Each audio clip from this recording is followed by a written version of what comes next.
Hi, my name's Mark. Hi, I'm Brian, and welcome to the Therapy Shed podcast.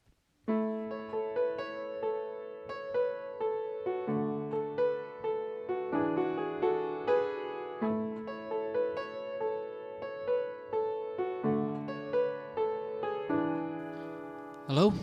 Hi. How you doing, Bri? Here we are. Our introduction episode to the Therapy Shed podcast. How you Yes, feeling? I'm excited. It's good. Me First too. one. First one of many. Me too, yes. Hopefully first of very many. Thank you for joining us, listeners, whoever's out there. I am a little bit kind of anxiously nervous as well. Yeah, I'm the same. First time recording, first time knowing it's live and it's going to be out there for people listening. A good anxiety as well, anticipation. Definitely, I'm excited, but also just I'm aware that I feel a little bit nervous and I suppose a little bit of anticipation. Definitely, yeah. But I'm sure we'll have a cracking conversation. So, as we've said, this first episode is about us, getting to know us, a bit of an introduction, sharing our stories so far, and hopefully just giving. I'm interested to have that conversation with you as well, as much as hopefully the listeners get from it. Just to learn a bit more about yourself and what's brought you to where we are. Where you are up to this point in yourself in your life. Definitely in the same for yourself. It's we've known each other for a little while now, but I think it's always interesting in getting to know another person on a slightly deeper level. And the idea of the podcast is for people to listen to our experiences and understanding of the whole world of therapy and taking care of yourself. And I think a starting point of that is getting to know you as a person. Yeah, absolutely. And we're hoping to kind of explore that more and just kind of, as you say, almost demystify that, having a bit more of an in-depth conversation with people. Do you know what I mean? Yeah, of course. And as hopefully as the listeners start to listen to us more, they'll get to know that we're just two normal lads from a working class background who have got into the world of counselling and therapy, well-being, mental health, and we want to try and share our experience and knowledge to people out there. So if at any point they feel like they would benefit from accessing counselling or therapy, they'll be able to, but in a way that they don't feel there's anything bad about that. Absolutely. And the more we learn about our minds and about ourselves, the more we tend to learn about each other as well, which can only be a good thing, can't it? 100%. So, one of I think what we've agreed for at least the first series of the Therapy Shed podcasts is a little feature we're going to have is a set of questions that we're going to ask. I'm going to ask you this week, Bri, and then I think you're going to return the favour in the next episode. And of course, future guests in future episodes, which we'll discuss that more as we go on as we talk more today. But one of the features we're going to have is a set of questions that I was kind of made famous, if you like, or was given a lot of credibility by a French journalist called Bernard Pivot, and I actually come across them from a show that used to be on the telly. It was called Inside the Actors Studio, and it was like famous, American actors like Al Pacino or Brad Pitt or whoever it may be. Lots and lots of actors used to go on in this drama school in the States. I think it was in New York City, and the guy who hosted it, a guy called James Lipton, he used to ask the same set of questions to each of these like famous actors, and Steven Spielberg was on them, and as I say, all of the really famous actors and directors and so on over the years. So anyway, we're going to ask these 10 questions, Bryce. So you haven't prepared any answers. No. Just going to see what comes up for you. So are you ready? I'm ready. Let's do it. Okay, Brian. So the first question is, what is your favourite word? My favourite word? Oh, I wasn't expecting that question. My favourite word at the moment is belief. Okay. What is your least favourite word? Can't. What turns you on?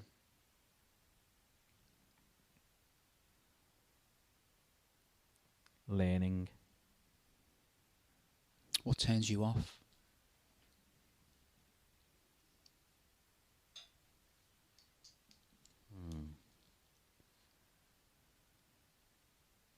What turns me off? It's a really tough one, that. I suppose what turns me off? Arrogance. Oh, I like that answer. What sound or noise do you love? I love the sound of the rain. I love how the sound changes depending on where you are. If you're in the house and you can hear it beating against the windows, or if you're out walking, you can hear it sort of in the trees rustling. I love walking in the rain, especially when I'm walking the dog, and you can just hear the sounds. And if you're by water, and the noise it makes when the rain's hitting the water, yeah, I love the sound of the rain. Right, okay, yeah. What sound or noise do you hate?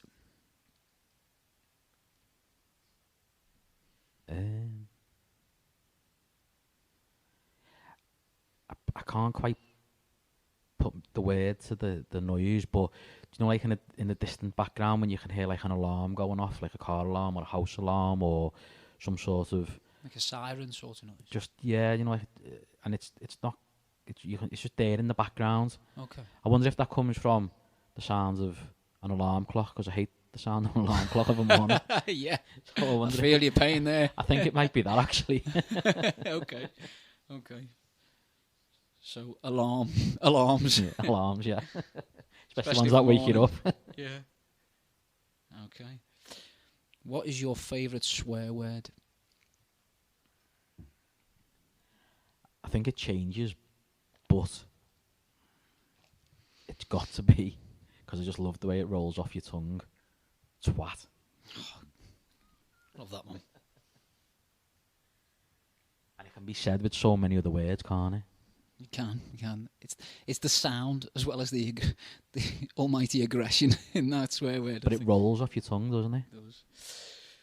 What profession other than your own would you like to attempt? Would I like to attempt, or if I could just be anything else, what I could be?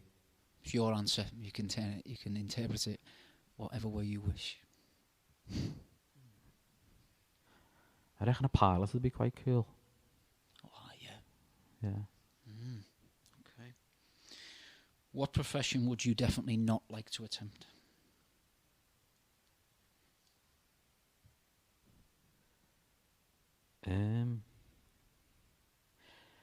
A lot of respect for them, but I think a chef, because I think it's quite stressful and quite a lot of hard work. You know, when you watch TV programs of chefs and the cooking and the cooking for lots of people, and I think that must be so difficult. It must take so much concentration, and you're just working flat out. You're constantly on your feet.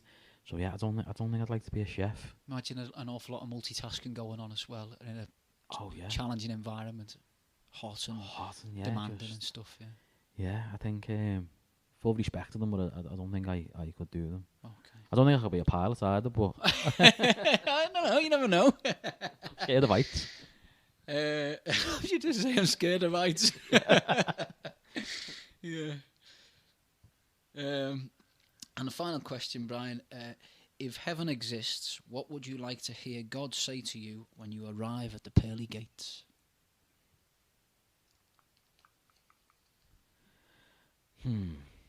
Hopefully the listeners can tell that I haven't been prepared for these questions, because that one's just completely threw Very me. interesting kind of insight into your mind. What was it again? Repeat If heaven exists, what would you like to hear God say to you when you arrive at the pearly gates?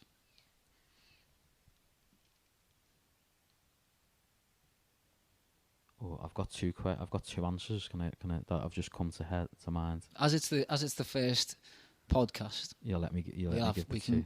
We'll accept two. So the first answer that came to mind was, "You done enough." Oh, I like that. That's a good answer. And what was the second? You were loved. Okay. You've done enough and you were loved. Fascinating answers. I like those answers, Brian, I tell you. They really made me work. I wasn't expecting. I thought it was going to be, what's your favourite colour or... Yeah, I was getting my money's worth out of you there, Brian. Yeah, they were quite challenging then, but they were good. It definitely made me think.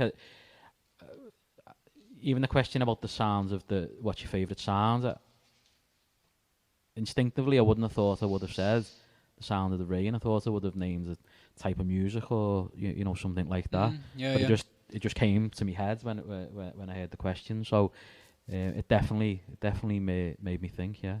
Yeah, absolutely. And I think that I like those questions as well, because I think you can ask those questions to anyone, and obviously it means to the individual, the very individual to you, your answers, of course. And I think that they, as I say, they can be interpreted any way you like, really. As you've just said there, your favourite sound can be, I don't know, the sound of a football match, or the sound of a child laughing, or the sound of my favourite band, or my favourite singer, or what have you. But it can also be, like your answers felt very kind of, there was a lot of emotion almost in your answer, do you know what I mean? You could feel that sensation of hearing the sound of the rain, do you know what I mean? Yeah, and I wonder if it's because the setting that I was sitting in, obviously we're sitting in the therapy shed. In the shed? This is where I do my work, this is where I am a therapist. But I'm also thinking, and I think I did say it to one of the questions, I think it was your favourite swear word. I can imagine that the answers would change every time you asked me the question. So tomorrow you could ask those questions and I'd possibly give a different answer. Where if you, for example, if you say what's your favourite colour and it's red, tomorrow it'll still be red. But if you'd asked me what my favourite sound was tomorrow, I wonder if I'd give you a different answer. That's really interesting, because I'd never thought that with those questions. But definitely, yeah, I agree. They're not as, I guess, as fixed in terms of the type of questions they are. The answers aren't necessarily fixed, you know what I mean? And definitely, yeah, it's I suppose it's a reflection of where you are in that particular moment in this particular time in your life. And I wonder if by consciously or unconsciously, the reason you picked this exercise to ask these questions was because of the theme of the podcast was around counselling and therapy, that the way we feel, the way we think does flow and change in the same way as those questions. Was that your thinking behind it, or? It was, yeah. As I mentioned at the beginning, I didn't come up with those questions, but I thought they'd be useful for us to kind of appropriate, shall we say, for us to steal, basically. Yeah, for that very reason, I just think it can offer a really good insight into where we are right now, and and I guess areas of yourself that you might not be aware of until you're asked the question. Do you know what I mean? It's, as you say, I never thought I'd give that answer. But then again, I might not have ever thought of that question before. Whereas your favourite colour or your favourite movie or something like that, you've thought about that before. Or you've had that conversation with friends or what have you. But yeah, I completely agree. It does definitely tap into that sense of, emotions, feelings, experiences, and how we interpret experiences are definitely fluent, and by definition they do change. And it's really interesting, isn't it? Because often I get people who come to me for therapy, counselling, and they will say to me on the way, they'll often say to me when I was on my way here, I was thinking, what am I going to say? I don't know what I'm going to say, or I haven't got a clue what I'm going to say when I get there. And once people get here and they sit down and we start talking, they just find the answers, or they find what they need to say and want to say. Automatically it just comes out, and then the next week when they come, they might be still thinking the same thing on the way. I don't know what I'm going to talk about today, but when they sit here and we just start talking, it just all comes out naturally and just flows. And that was what those questions sort of reminded me of. So I quite enjoyed them. That was good. Oh, good. And we, as I mentioned, we'll definitely make that's going to be a feature for the first, at least the first series as well. You know, I'll answer those questions next week. So, I promise I won't prepare any answers. I was just about to say, do you think you'll be able to go and not think about your answers? No, I won't, because I've been, I come across those questions, as I mentioned, on that TV show years ago, and I've probably answered them in the past, as like just a bit of fun. But I couldn't tell you what any of my previous answers were, and I've made a point of saying I'm not gonna, in preparation for these podcasts, I'm not gonna write anything down, and so no. Scouts honour, I won't do that between now and recording the next episode. But of course we're going to ask. The plan is to ask guests in future episodes those questions as well, and we'll see.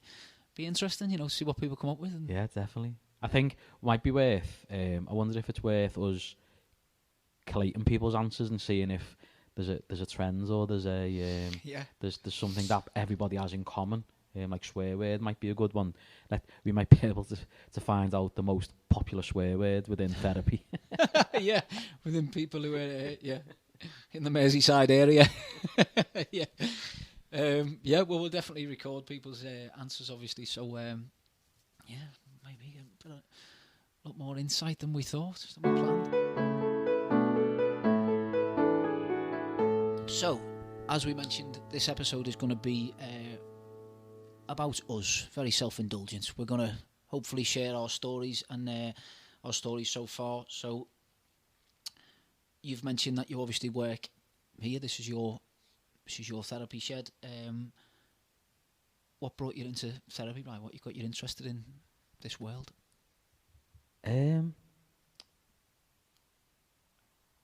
Strangely, when I was around sort of the age of 19, I found myself a little bit lost with what I wanted to do with the rest of my life. I wasn't sure, and I'd imagine most people at that age have ideas about what they might want to do, or they don't have a clue what they want to do. So I was a little bit lost, trying to decide what I wanted to do. So I had to just think of something that I was good at the time, and thought, well, I'll go in that direction. And I was quite a good swimmer when I was growing up, so I thought I'll train to be a lifeguard. So as I was training to be a lifeguard, the person that was running the training course, I got chatting to them and sort of got to know them a little bit, and found out that they had done a thing called Camp America, where you go off to Camp America for 4 to 6 months, and you can go over there and work as a lifeguard if you're qualified. So I decided to give that a go. I thought I've got nothing else to lose, do a little bit of travelling, and see what happens. So I went over to America as a lifeguard. I went to a place in Long Island, just outside of New York, and the camp that I went to was classed as a special needs camp. So all the kids that went to the camp all had physical disabilities, things like muscular dystrophy, cerebral palsy, things like that. Right. And at that point in my life, I'd obviously seen people in wheelchairs, but I hadn't personally known anybody that had a disability at that point, which was very strange when I reflected back.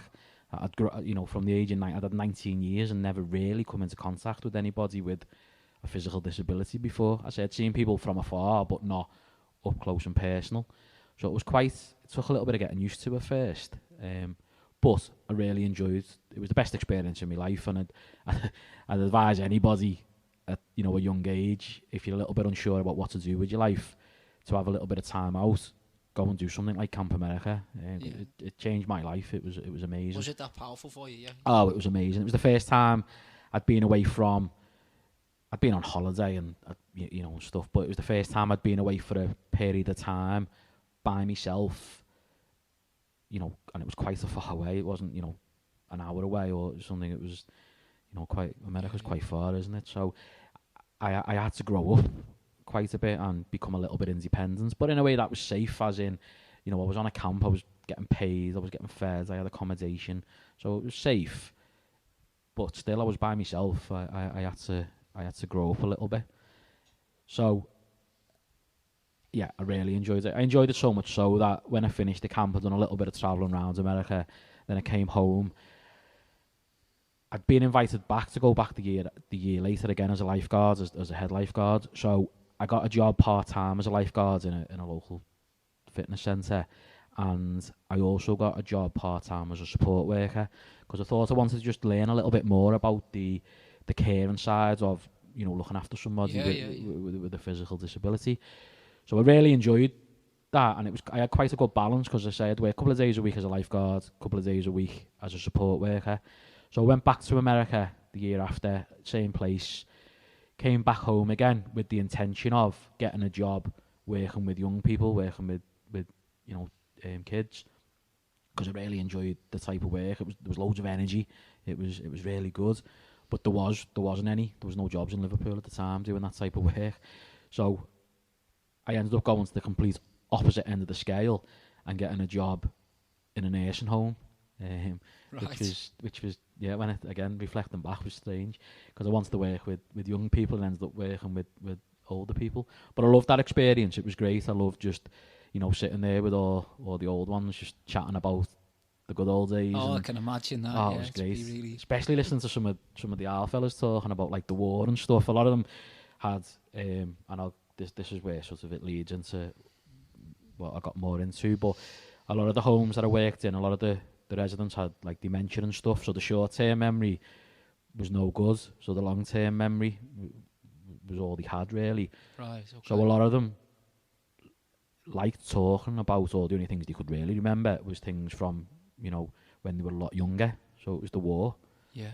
So a lot of the our fellas had stories of being in the war, and some of them were better than some of the movies that you watch. Some of the stories. I can imagine that. So they were just proper funny as well, and obviously, you know, it was in Liverpool, so, you know, there were all these Al Scouse fellas talking about when they were in the 20s, being off in the war and stuff. It was great. It must felt like very real conversations as well, you know.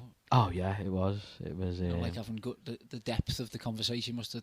I can imagine at times to have been like, this is a real life story, you know. It's just like, it was, and it made you, you know, obviously you'd be going in and looking after that person, and they needed personal care, so sort of help getting washed and dressed and stuff, and, you know, you were doing that, and it might have been a frail sort of elderly man, but then they started talking about when they were in the 20s, and, you know, there was one fellow who was in the paras and talking about jumping out of planes and all kinds, and really? You know, it was just so when you were doing that type of work, as I say, getting someone dressed, and they'd start, you know, you start chatting, they start talking about the war, what the actual act of what you were doing with getting someone dressed, you weren't thinking about that. You would just have that picture in your head of you know, that 20-year-old version of this person jumping out of planes. It was fascinating. So then I went on to work in elderly mental health, and then after that I got another job as a support worker, but again it was more around mental health. So it was working with people with more serious sort of mental health problems like schizophrenia, bipolar, you know, those types of conditions. And I got lots of experience with that, and I really enjoyed that working out in the community. But then a job came up within the NHS, working in a mental health hospital. So I got a job there, and again it was working on an acute ward. So it was working with people who were quite unwell with the likes of the conditions I've just mentioned: schizophrenia, bipolar, drug-induced psychosis. A lot of drug-induced psychosis, which was quite scary in the sense of the amount of people that would be admitted to mental health wards because of drug-induced psychosis. So I got lots of experience there. I worked there for about 6 years. Yeah, 6 years. And at that point, coming to the 6 years of working there, I had to make a decision. Do I go and train to be a mental health nurse, or do I take another path? And I couldn't decide. There was just something about being a mental health nurse that I wasn't sure about. I had quite a few mates who were mental health nurses, and they weren't very happy in the job, to be honest. It was quite stressful. I can imagine, yeah. So at the time, a course came up, a level 2 counselling course, and it was through work, so I didn't have to pay for it. So I went on it just to see what it was about. And the level 2 course is a taster course. It's a counselling concepts, so you just learn about the concepts of counselling, what it is. So I went on it, and it just, everything I learned on that course just made sense about the whole, what counselling was. At the same time, another job came up within the NHS, and it was specialising in addictions, and you had to have some sort of low level sort of counselling qualification. Nice. And the level 2 was enough for me to get the job and then to do a bit more training. So I'd done sort of brief intervention training, motivational interviewing training, and a little bit of solution focused training. So I started working in addictions, specialising in alcohol addiction, working with people with, you know, problems with alcohol. And at the same time, I started doing my counselling qualifications. So I done my level 3, 4, 5 in counselling, and then I went on and done clinical hypnotherapy, and a few other bits that, you know, we'll probably cover as the podcast goes on. So I've done that for 7 years, and then I got a job as a therapist working for an organisation, and I set up my own private practice as well as a counsellor. And it's funny, actually, it's the first time that this has only just come back to me. I mentioned before when I first came back from America about wanting to work with younger people, but there was no jobs, and nearly 17, 18 years later, the organisation that I work for as a therapist is mainly working with young people, which was so it feels like it's done like almost a full circle, really. Yeah, it's funny how things work out, isn't it? Yeah, so that's sort of a brief. It might not have sounded brief to people listening, but that was a brief sort of overview of sort of what got me to where I am now. And I started from the age of about 19 purposely because there's a lot of stuff to talk about prior to that, sort of growing up. But I want to leave that for a bit more of another episode, because I just think it'll fit into some of the topics that we plan on talking about. Future episodes. So I suppose that's enough for me talking. I'll give people a little rest of my voice. That was as you mentioned at the top of the of this episode. You know, you and I have known each other for a little while now, but that was really interesting for me as well, because there was a lot in there that I wasn't aware of at all. So no, it was fascinating. Thanks, Bri.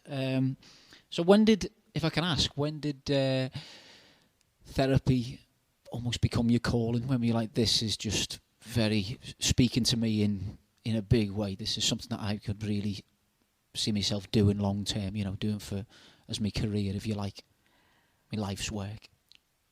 I think really when I done that taster course, the level 2, because I was thinking that when you said it sounded like that in your voice. That was like this is just speaking to me. Yeah. Sorry to interrupt. No, it's okay.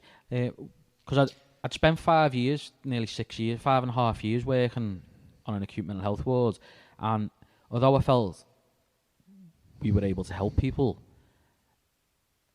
it was a different type of help. We were helping people maintain sort of the mental health, and they'd get discharged, and then 6 months later they'd come back, and nothing much had changed, and it could be frustrating even sometimes.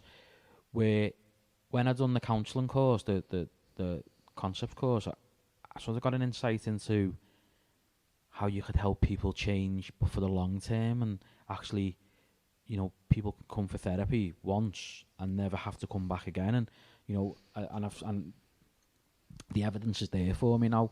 I have people who come and probably you'd be similar, that they come and they've been carrying a problem or an issue around with them for 10, 20, 30, 40 years. They come to counselling, they work through it, and that's it. That problem that they've carried around with them for such a long time is gone. Yeah, absolutely. Yeah, no, that really resonates, that experience, Brian. I think it can, when we have, you know, and of course we'll explore this more as, you know, today and in future episodes, when we have things that kind of really sit uncomfortable with us, or things that we're maybe either traumatised by, or we just fill us with anxiety or anger, or whatever it is, when we have those kind of, you know, mental health concerns, if you like, or mental health issues, if I can say that, it can feel like it's just, well, there's no solution to this. You know, the brain goes, obviously we'll get into this a little bit more, but the brain goes into fight or flight mode, doesn't it? Defense mechanisms come out, and we find ways of what we would say in therapy as coping strategies. But unfortunately, if those coping strategies aren't, you know, effective long term, if they're not doing what we actually want them to do, which is in some way process or resolve the problem for ourselves, it's just going to get bigger and bigger and feel like, you know, this kind of weight around our neck for, as you say, can be 10, 20, 30, 40 years, you know. So therapy can be yeah, it really resonates what you're saying. Sometimes just being able to be with someone when they're kind of when they're traveling through that process of working through a problem, or working through a painful past event or whatever it may be. It's a privilege, isn't it? It really is. Yeah, it's great, and watching people grow and change is what's, I suppose, part of the answer to your question around what made you feel counselling was what you wanted to get into. And the more you go through the process and the more you do your training and you go on placements and you're working with people and you see people change and grow, and going back to you saying about coping mechanisms as well, as I spent 7 years working specifically in addictions, and I'd say 85 to 90% of the people that I worked with, alcohol was the coping mechanism. Alcohol wasn't necessarily the problem, or certainly starting off it wasn't the problem. They used alcohol as a way of coping with whatever that might have been. So it could have been anxiety, it could have been a relationship breakup, or losing a job, or stress, and they found that using alcohol helped them a little bit. But obviously, as we know with alcohol, the more you use alcohol, the more that can start become the issue. So what would happen is alcohol would become the coping mechanism, and then ends up becoming the problem, and then that just opens a whole new, box of issues. And definitely, yeah. I think in CBT we call, which we obviously get onto this in a little bit, but in CBT we call them secondary problems, which then become the kind of main problem for yourself. You've had the initial thing, which we might see as like the trigger event or the root cause, if you like, but then the secondary problem can often completely take over and consume you as a person, do you know what I mean? And that becomes the thing that you can't overcome, which, as you say, alcohol's a great example of a secondary problem. Yeah, and I know we're going to cover that at some point in one of the episodes around addiction and stuff. So, yeah, before we run out of time, I know we've still got a little bit of time left, but I'd like to hear a little bit about yourself and what brought you to this point in your life. I thought I was getting away with that then. No chance. Right, so yeah, I in some respects similar backstory to yourself, Brian. I did okay in school. I wasn't. I did pretty well. I got pretty good grades in school, but I was definitely, by the time, probably for a number of reasons, by the time I finished at school at 16, I was done. I was definitely, I'd run away from there as fast as I could. And obviously hindsight's a wonderful thing, but I think looking back now, I was always, as a kid, as like a little child, and I think most children are like this in different ways that they perform this, but I think most children are. But I was very inquisitive as a child as well. I was always asking questions, and it was kind of to the point where I was probably annoying to be around. I was always asking questions, and I still feel like that's a part of big part of my character now. But as I say, and so I was always like, how do you know that, and why is that the way it is, and just wanting to unpick and unpack why people are thinking things and behaving the way that they are, and why why am I to accept that way, that way of behaving or that way of thinking, which obviously when you're a little kid probably is very challenging, I would imagine, for like parents and adults and stuff like that. But I lived in a pub as well when I was a kid, so I was always around. My dad run pubs, so we always lived like upstairs and the pub was downstairs, obviously, or that sort of setup.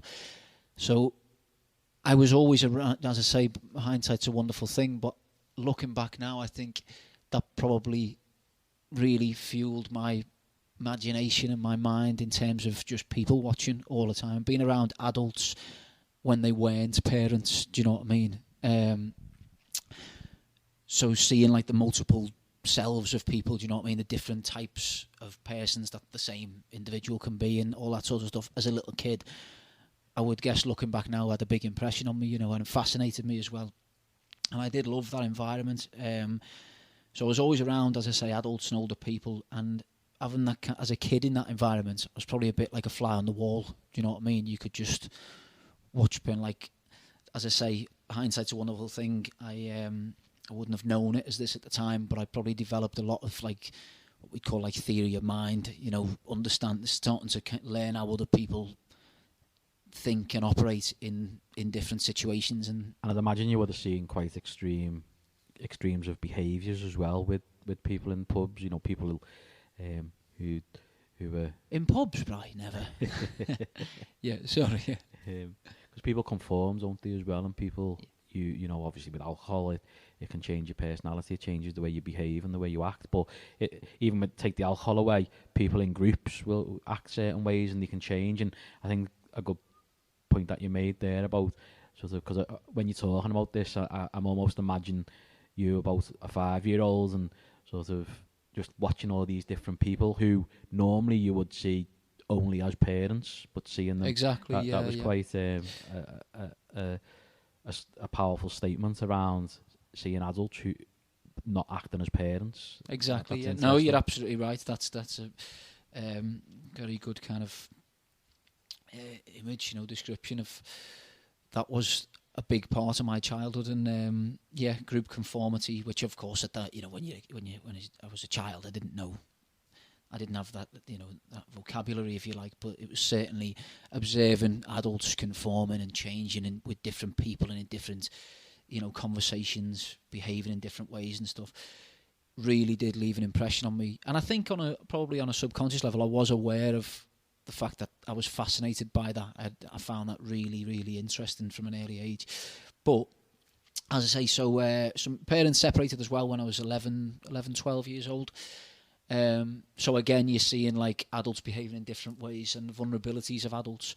At the time, I wasn't thinking of it in that way and understanding it in that way. But as I keep saying, with the benefit of hindsight, I think that definitely fueled my imagination. You know what I mean? It just taught me a lot about, on a subconscious level, probably about the flaws and vulnerabilities that we all have. Do you know what I mean? And adults have. I think there's this illusion that we can all buy into, to various degrees, if you like, and different levels of severity, I suppose. But this illusion that we can all buy into, that as you get older, life becomes easier because you work things out easier and you kind of start understanding things more. Why I say it's an illusion is because I think unless you kind of explore yourself a bit more, and unless you kind of be more accepting, if that's the right word, accepting of your vulnerabilities and the flaws that are in all of us as human beings, you're probably in for a world of pain as you get older if you think that it's just gonna, older people just have things worked out. You know what I mean? That's not quite as simple as that, is it? Definitely 100%, and that's why I love doing a lot of inner child work at times with people. Yeah. Because we really get to see people's vulnerabilities, like we all have. I have them, you have them. People listening will definitely have them as well, because we all have them, and it's okay to be vulnerable sometimes, because vulnerable doesn't equal weakness. Where that's what a lot of people think as we grow up, that if you're vulnerable, you're weak. Well, you're not. Vulnerability is just a normal part of who we are. It's built into the human concept, isn't it? Of course, and the more we accept that, and the more we're aware of it, the less vulnerable we become, which is, quite a Well, I think it's, isn't it? I absolutely agree, Brian. And what I'd just kind of add to that is, I think when you become more aware and accepting of your vulnerabilities, and I suppose willing to work on them, that if it's working constructively on them, then it involves an awful lot of self-compassion. And I think the more willing you are to be compassionate to yourself, the more willing you are to be compassionate to others, and vice versa, whichever way round that kind of works for you. If you develop that sense of compassion in yourself and understanding of flaws and vulnerabilities, as we're saying, you'll do it with yourself and you will do it with others, and you're far more likely to develop more constructive, better relationships with people and more understanding of each other. Do you know what I mean? Definitely. A lot of the time, the flaws that we see in other people, the flaws that we carry ourselves, we just can't see them, or we don't like to admit them. So I think you're right. I like that. That's a good line, that, Bri. Thank you. That can be the quote for this podcast. No, absolutely. Of course, yeah. That's it's certainly true. What do they say? If you're really, I think it's a very counselling. It's one of the brilliant things I learned when I first started studying counselling. I'll come on to this in a minute. Is if you are really triggered, shall we say, by somebody else or a particular behaviour someone else is presenting to you, if you're really annoyed by someone else and the way they're behaving, it's likely that they are reminding you of something about yourself, or that's sitting within in your emotional self in some way that you're uncomfortable with, or that you haven't, had that compassion to acknowledge and to work on and to accept that vulnerability or whatever it may be. So that and because that person's reminding you of that, it's triggering your defense mechanisms. You get angry, you're getting frustrated. Your mind is going into defense mode, and I think it's a very counselling approach. But I really got a lot from that. I continue to get a lot from that learning. Yeah, me too. So, where was I? As I say, hindsight's a wonderful thing. So I got to, as I mentioned, I finished school at 16, and then kind of just did different things and different bits and pieces. And as you said about your own story, I'm sure in future episodes we'll draw on different areas of our backstory as they become more relevant.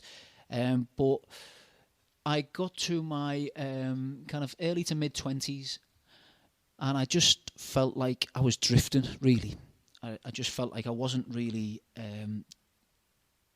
I didn't have the what we might call like the emotional literacy, but I didn't really obviously have that in those back at that age.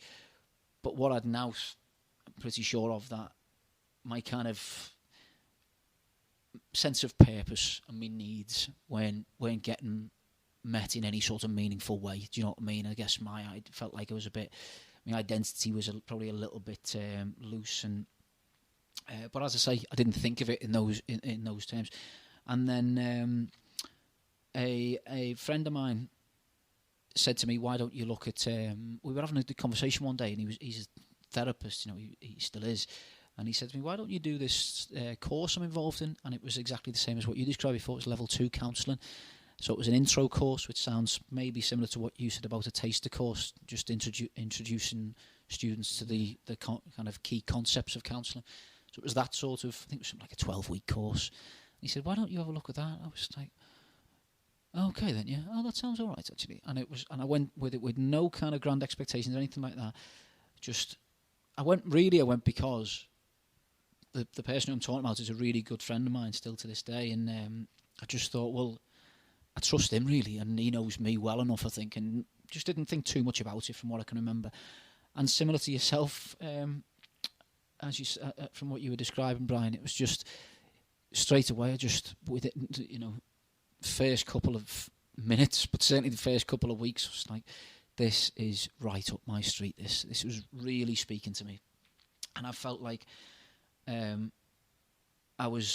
This certainly is not just going to be a one-off course, So then I did my level. I subsequently did level 2 and level 3 diplomas in counselling, and I also kind of that overlapped with. I kind of went head first into this world, then, if you like. And someone said to me around this time, around my mid-20s, somebody said to me, they're going to do a degree in psychology. It was just small talk. And this lady said to me, she's going to do a degree in psychology. And I said, "Oh, right, okay, that sounds all right." Yeah. And back even at that stage when I'd probably done, started my first course in counselling, or maybe I was due to start the course, something like that. It was around that time. And but I knew next to nothing about psychology at that time.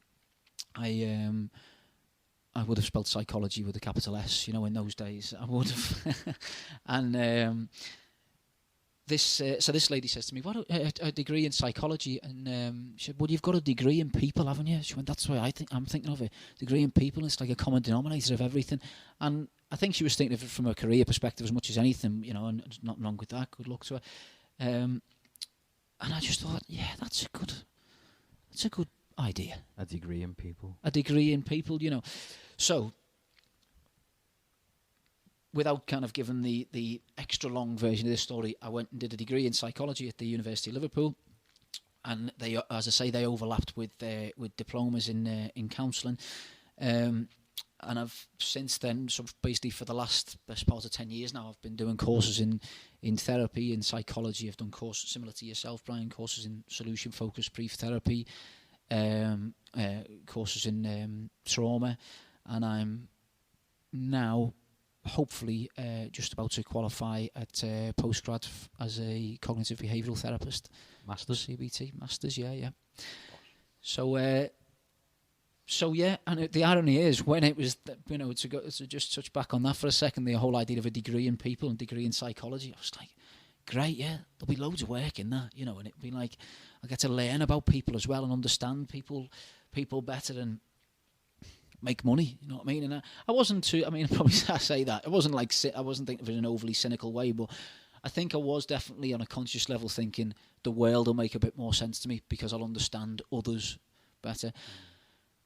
Without a shadow of a doubt, the big thing that I get out of pretty every course I've done since that first introduction to counselling course and my psychology degree and master's courses and anything else is what I've actually done is begun to learn and understand myself a little bit more, and still continuing to do that. Do you know what I mean? And I think that's, and to come back to what we were saying before about compassion and self-compassion and not just those things, that sense of self-exploration. Do you know what I mean?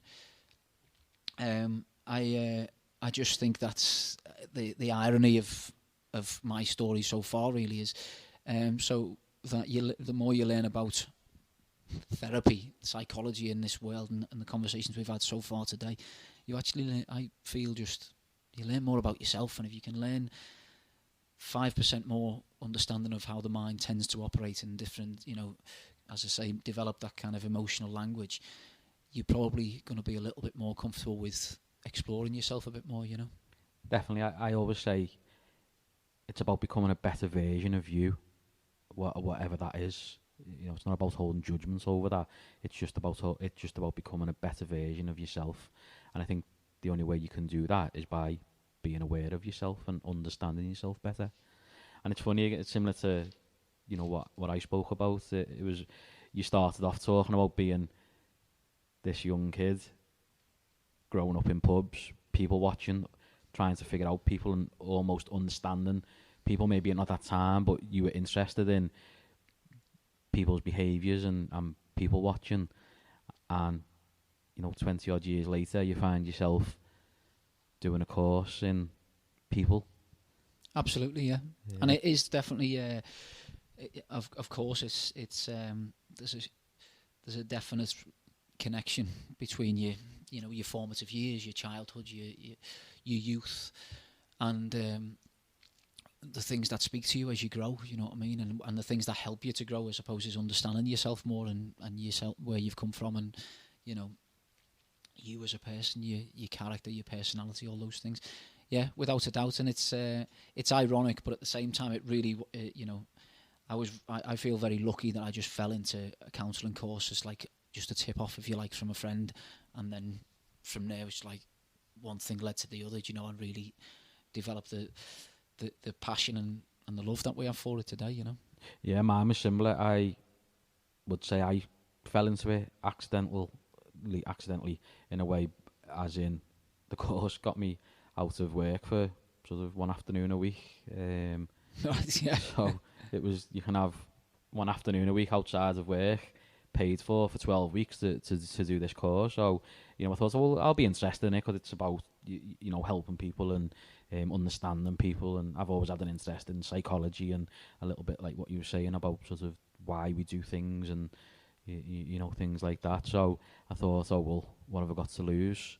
But actually, going on that course was, well, it's put me here today. It's who I am today, and it probably changed my life and my outlook on myself and the world, and I started to understand myself a lot better. Yeah. Which is now what I try and do with people that come to see me, is understand themselves. Yeah, and it's an ongoing adventure, isn't it? It's definitely we're always becoming, aren't we?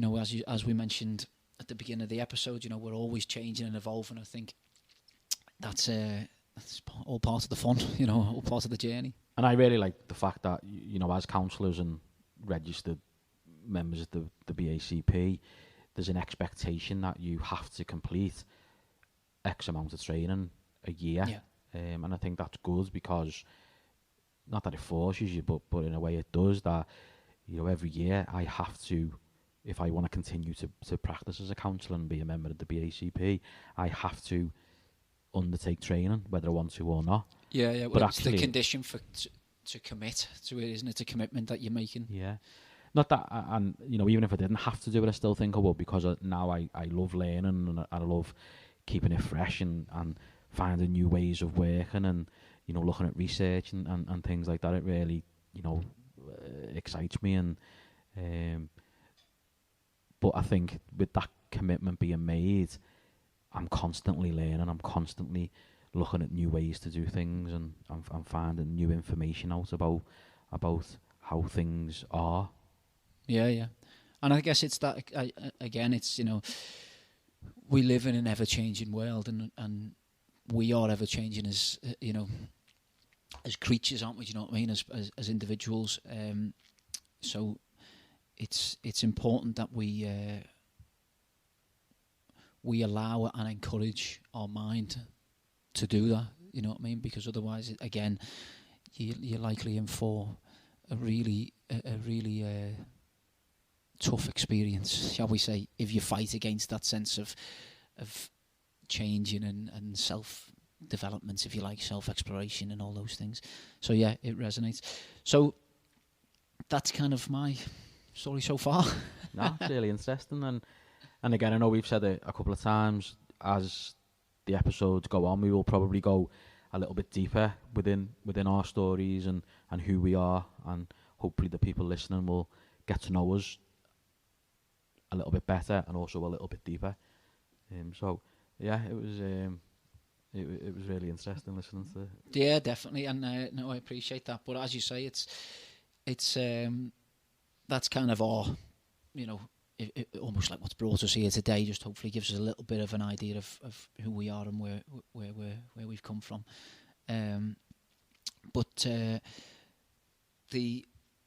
as you know, as we go through these episodes, I think we've said that future episodes are we're hoping to learn from each other. You know, I certainly feel like I've learned from yourself today. I love some of the one-liners you've come out with today. I'm going to be stealing them, Brian, I must say. Coming right in my top pocket. Thank you.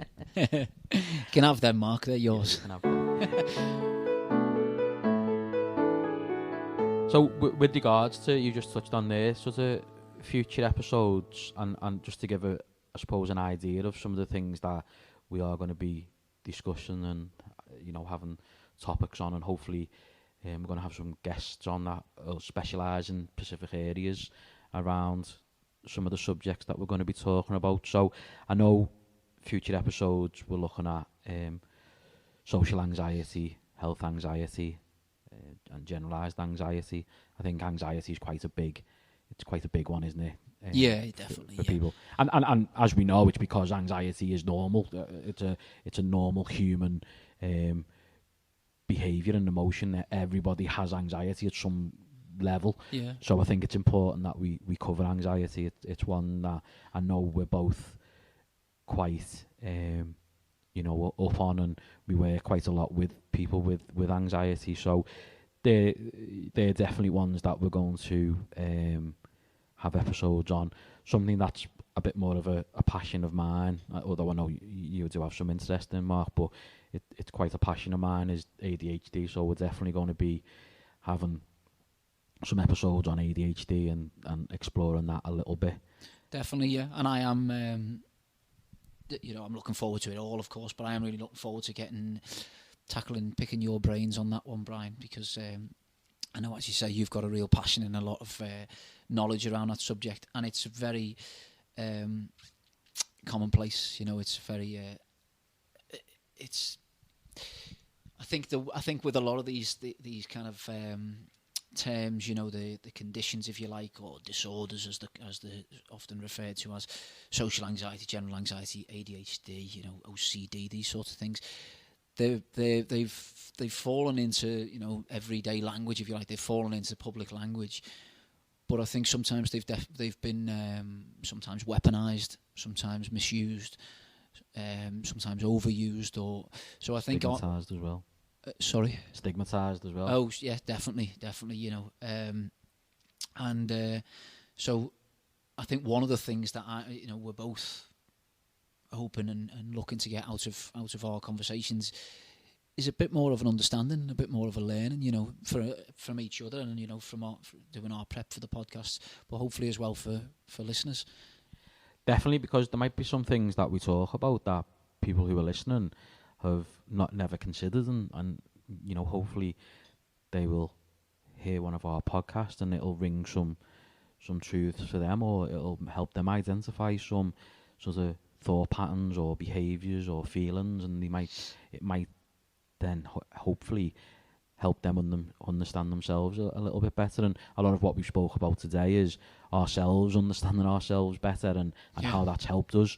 So I think if we can get that out to people who are listening to just maybe understand themselves better, then hopefully that will help them become a better version of themselves, or at least have the confidence to maybe then go and seek that bit of support off a counsellor or a coach, or just engaging in that a conversation with a therapist, you know, in confidence, in a neutral setting, someone that's away from external, from your personal world, that you can explore, you know, have that opportunity to explore yourself and what's going on for you. In a safe environment, in a safe environment where you know, not feeling judged, feeling safe, and it being able to be looked at in a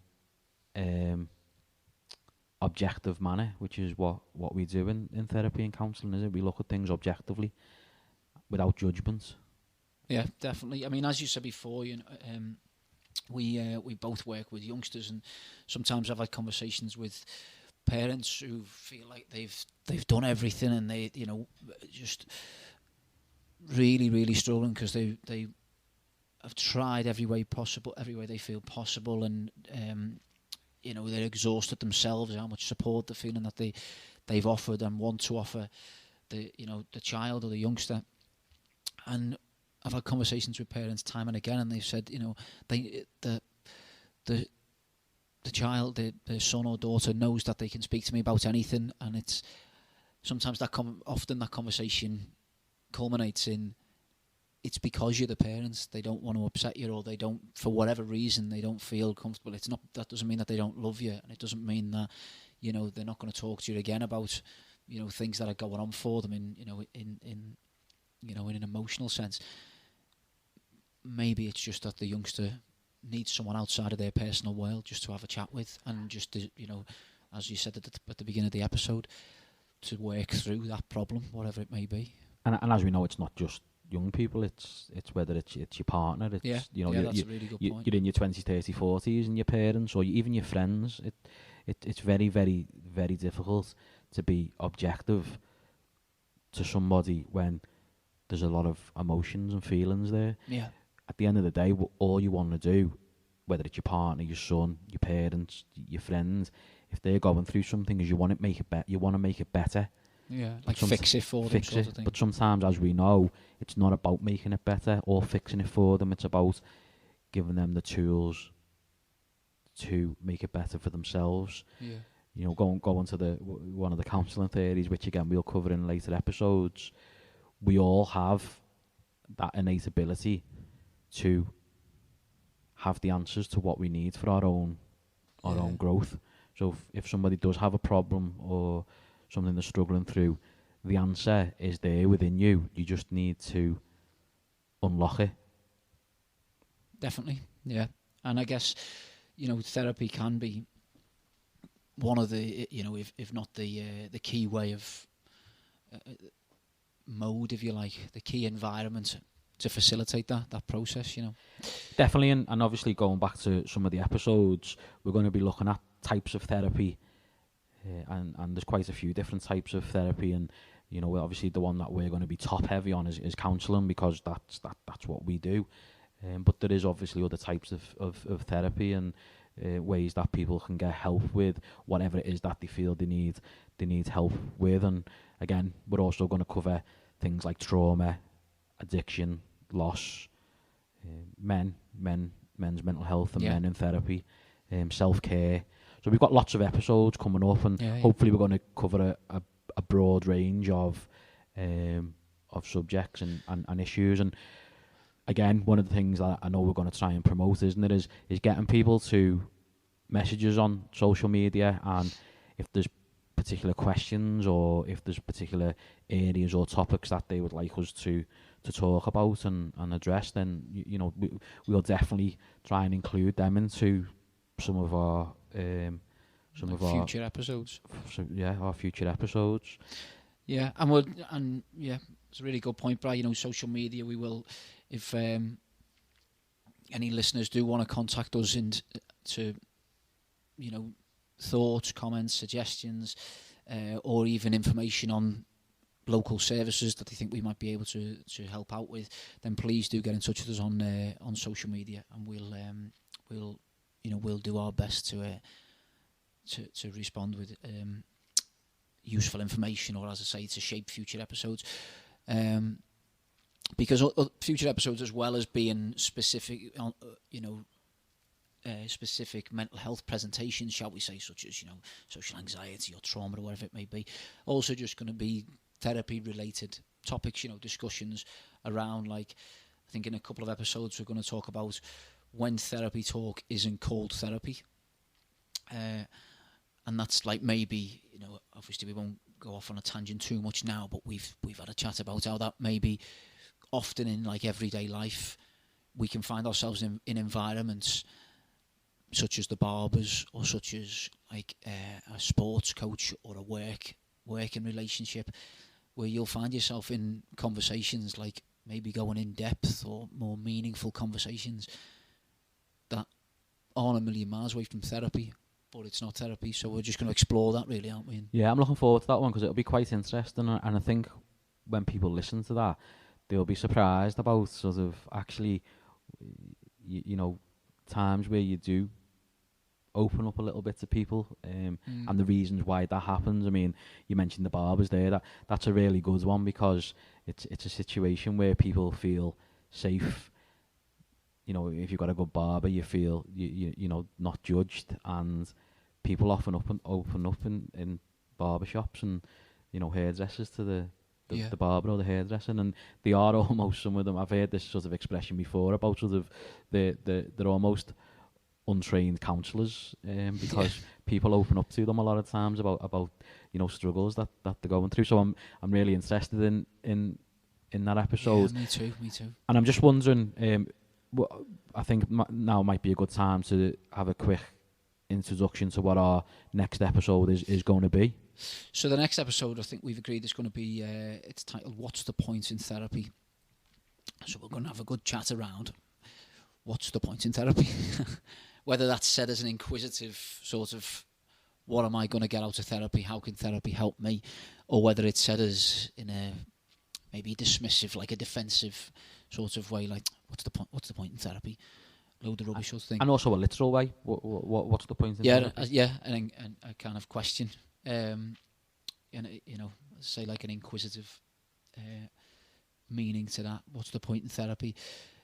I think the first thing to say on that, just to give a brief summary to kind of lead into that episode, is there's a million different reasons why people access therapy. It's not a one-size-fits-all model, far from it. And I think if you've met somebody who's struggling with social anxiety, you've met one case of social anxiety. That doesn't necessarily mean that it's going to be, everybody's got their own individual kind of life going on, and their own individual experiences. So there is definitely it's therapy is about you, and more so than being forced to fit into a particular regime, particular process. When I say process, I mean from a medical perspective, for this particular process. But the other thing as well is to what's the point in therapy? I think sometimes I just want to say this now is sometimes I think if someone has a bad experience with therapy or knows somebody who's had a bad experience with therapy in the past, it can sometimes lead to this idea. We were saying this before we started recording today, weren't we, Brian? That sense of, if you're feeling vulnerable or you've got, a problem, or you're really struggling, in your mind and whatever's going on for you, and you feel you've probably found coping strategies. They may not be long-term the most constructive coping strategies, but you've probably found ways of coping. It's highly likely you will have done. So if you're feeling vulnerable and you're feeling like you need to defend yourself all the time, if you then have a bad experience, or you hear about someone having a bad experience with therapy, it can often happen that the way the mind interprets that is to say, right, well, I'm unfixable. Therapy clearly doesn't work for me. The problems are my fault, or the problems are stuck with me forever. And I guess, what's the point in therapy? We're hoping to kind of explore that a bit more, and hopefully to destigmatise that a little bit. Yeah, and I'm excited to do that. I'm having to stop myself from jumping in and talking about it, because I know we're going to talk about it when we do the episode. So I'm really excited for that next episode. I think it'll be really interesting. Yeah. And sort of to summarise, really, I suppose, hopefully people listening have had an idea of who we are a little bit, and have got to know us a little bit more. And hopefully, as I said, as the podcast goes on, people will get to know us even more, and maybe on a slightly deeper level. But I suppose, sort of quickly summarising that, it almost feels like both of us sort of got to a point where we were a little bit unsure about what we were doing with our lives, and through sort of slightly different ways ended up where we are today. And by doing the counselling course, it really opened our eyes to what counselling is, and how it can not just help others but ourselves. And I know there's things that I do now on a daily basis, and that's constantly reflecting on who I am and how I'm feeling and what I'm thinking. And don't get me wrong, there's times where I get it wrong, and there's still a lot of growth that I need to do. I'm aware of that, but there's a lot more growth that I have been able to do as a result of going through the journey so far.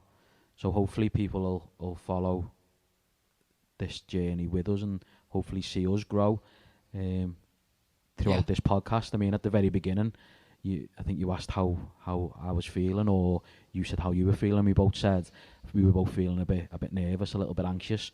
Where now I'm just so relaxed, and so I could keep on talking for another another 2 or 3 hours. And I know when people often come into therapy and counselling, when they often come here to see me, they will say, I feel really nervous, or you can see how nervous people are. And by the end, they're so much more relaxed, and that's it flows. And that's exactly how I feel right now. Yeah, and I guess the anticipation, and we're a great example of this, as you say, for just when the process of recording this episode, the anticipation and the anxiety is often rooted in imagined kind of negative outcomes, shall we say, or negative false predictions, and then the doing of something does this tends to dispel those anxieties, doesn't it? But it can feel like a hell of a mountain to climb when anxiety can feel like the most powerful thing in the world when you're at the foot of the mountain, so to speak. Let's keep going as we are. So thank you. Yeah, thank you. I really enjoyed that, and I'm looking forward to doing more. So I think on that note, we can call that a wrap. That's a wrap. Thanks for listening. We'll catch you next time.